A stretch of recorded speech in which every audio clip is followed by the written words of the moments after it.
What's going on, everyone? Jeremy here from the Quartering, and Disney, they literally can't not be messing up. I mean, all they are doing is literally trying to follow the whatever the winds of what Twitter tells them to do, and it's alienating their everyday customers. Their everyday customers actually save up money to attend Disney theme parks. They don't spend all day on Twitter. They're working their 9 to 5s or their 2 to 11s or their third shift jobs or wherever it is. They're saving up money to take their parents to Disneyland because, believe it or not, kids still grow up wanting to go to Disneyland. The problem is they spend too much time, just like much of today's youth, on social media, and they're getting themselves all worked into pretzels, trying to constantly appease everybody.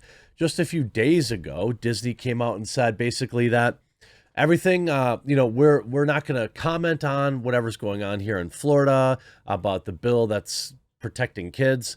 I know you want us to step out and stand out against it, but we're not going to do that. We're just going to make the pizza. And it was like, oh, great. Even I covered it in a video, and I was like, well, this isn't going to last. We know they're going to fold. And of course, they did fold. And it just proves that they don't really care. And ultimately, you see here in this article, Disney is, quote, kind of fighting against Florida's Don't Say Gay bill. Again, that's not what it's called. It's also on MSNBC, so we know where they lean politically. Look, I would like the parents that are really fighting for this. Most of the people that are talking about this are national media. They don't live in Florida. They don't have kids in Florida schools. Okay, let's just be real. I don't either. But I would like to see some of the parents that are fighting for this, to get on camera and tell me and tell the nation why they think that a kindergartner or first grader, second grader, or third grader needs to have lessons on transgenderism. I just would like to hear from an actual parent, not a weirdo Zoomer on TikTok, not a millennial slacktivist who spends all day on Twitter. I want to hear from a Florida parent of a student in grades 1 through 3. I want them to put their name to it and come out and say why they think that a kindergartner should have lessons on this, and why they should be learning about their bodies in first grade in a public school paid for with public funding. I just don't understand why they can't. If a parent thinks, by the way, that this is an important issue and they feel strongly about it, okay? There is literally nothing stopping a parent from being a parent.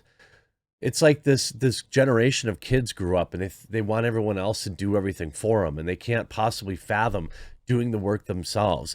If you want to, educate your kid on all the woke stuff you want, you have the other, 22 hours a day when they're not in school 5 days a week and all weekend long to talk about and read whatever books you want or talk to them about whatever you want.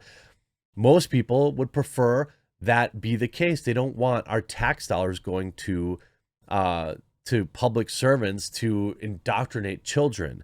The idea that this is a ban on saying the word gay is, of course, absurd. It's not in the bill at all. If anybody says that, just assume they're either pro-grooming or they didn't read the bill. It's only 3 pages. It takes you like 15 minutes to read through it if you're slow like me at reading.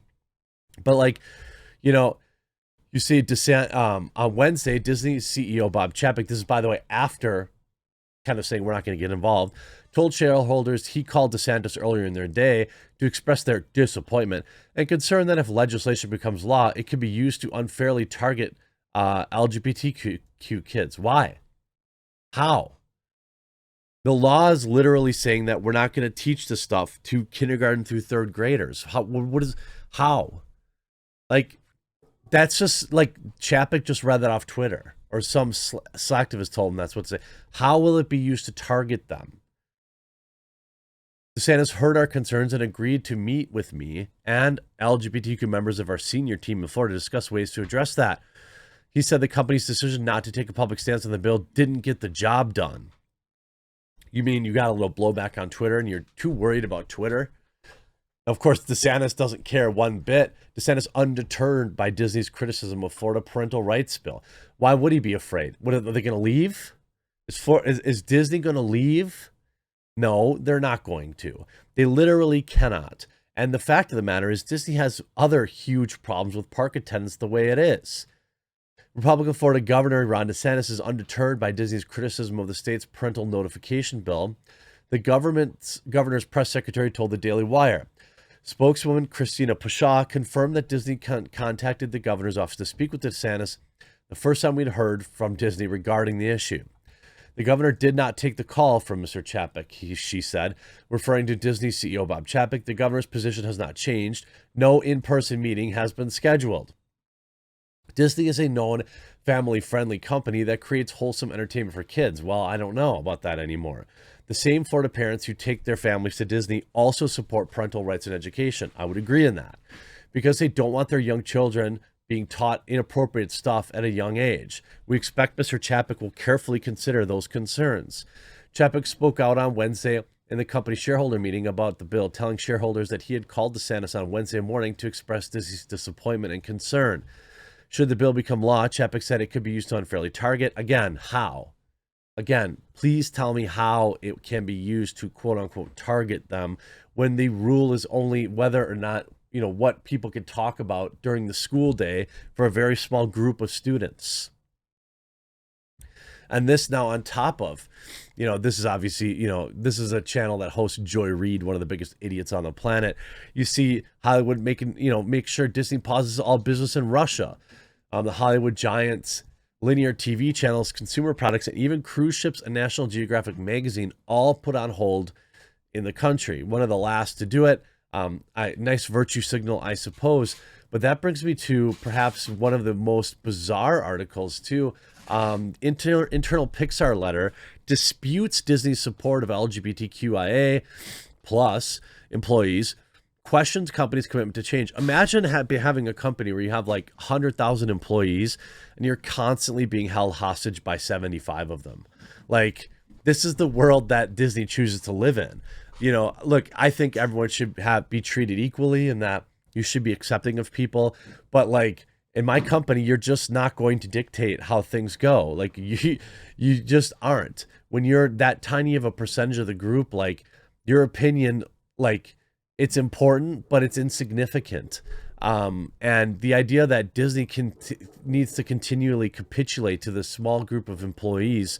Look, and I'm not saying that that members of this community shouldn't have the same rights and stuff like that as everybody else. I'm not saying that, but I'm saying, like, at what point do companies say, like, listen, bro Namaths, like, we're done with your constant outrage and demands. Like, we're just trying to run a business here. If you want to have a boss that you can push around and make, bend to your will, then go work for a smaller company where your job matters more. When you're one of 100,000, you just aren't that important.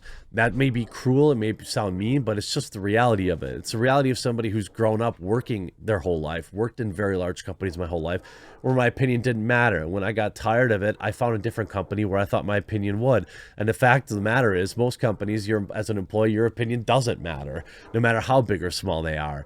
And then they had this other article today, which was on Bounding into Comics.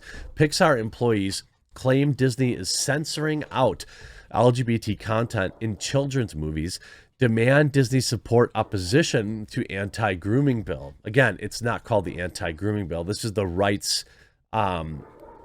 response to them calling it the Don't Say Gay bill. They're both cringe.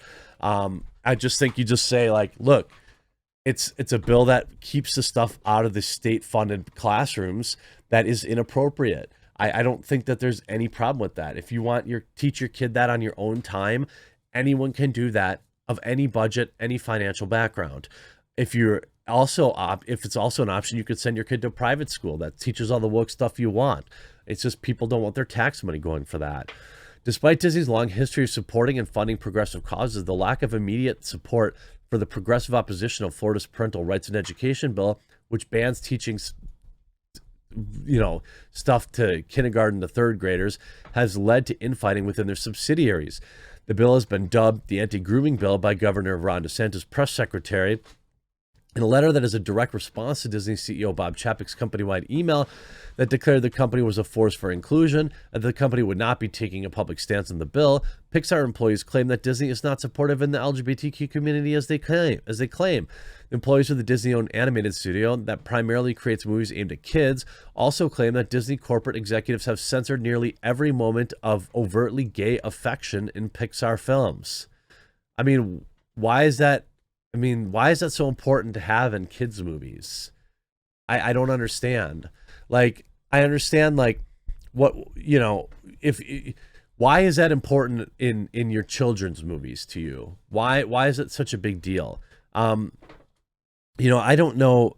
I'm not saying there's no place for it, but I'm also curious what this actually looks like, because I need examples of what was censored and what wasn't censored, because we're probably on the same side. I think that Disney doesn't, the difference between us is I don't believe that Disney actually cares about you. I think Disney tolerates kind of the woke crowd, but all you need to do is look at how they do business with China and other countries, and countries where they still throw members of the LGBTQ community off roofs, but they're happy to censor movies for those nations in exchange for money. Why would you be surprised that they're doing it? Also, I'm curious what moments have been censored and what Pixar was actually trying to get through. Maybe it was harmless. I don't know. Maybe it was a little more sinister. I don't know. Maybe we need to check some hard drives. I don't know. How much, you're going to see more of this, by the way, coming forward in Disney and Pixar films. I would say invest in physical media, the classics. There's nothing wrong with watching episodes of the Peanuts and, Bugs Bunny cartoons, and all these things exist, and you can get in physical media. So, that's a thing too. Shared on Twitter by pieces by activist and opponent to Florida's parental rights education bill, Judd Legume. Later fully published in Variety, the letter begins, "We are writing because we are disappointed, hurt, afraid, and angry in regards to Disney's financial involvement with legislators behind the Don't Say Gay bill." Again, that's not what it's called. "We'd hoped our company would show up for us, but it didn't." It continues, "Monday's email, our unwavering commitment to the community, rang hollow. Began with the claim that Disney has a long history of supporting LGBTQ community, but Disney Parks didn't even officially host Pride until 2019. By the way, not something Disney Parks should be doing at all anyway. Not just Pride, by the way. They should just be like, they shouldn't have an International Men's Day thing. They shouldn't have an International Women's Day thing. They shouldn't be. I just don't see any value in it. It's just marketing. I don't go to Disneyland. Well, I just don't go to Disneyland in general, but I can imagine people go there. It's immersion breaking. You want to like get immersed in the magic. And when you see all the modern day marketing wonk everywhere around inside of Disney, it's cringe and dumb. And like that goes for all of this politically, not just Pride Month, but I'd say there was something about the International Men's Day or something. If they did something for that, that would be dumb too. It's just not what Disney should be involving itself in. It should be getting, worried about that stuff. But hey, I guess I'm not Disney's target customer anymore. I hope you enjoyed this video. What an absolute mess for Disney. And you know what? It could have all been avoided if they just shut their mouths. Hope you enjoyed it. We'll talk to you again real soon.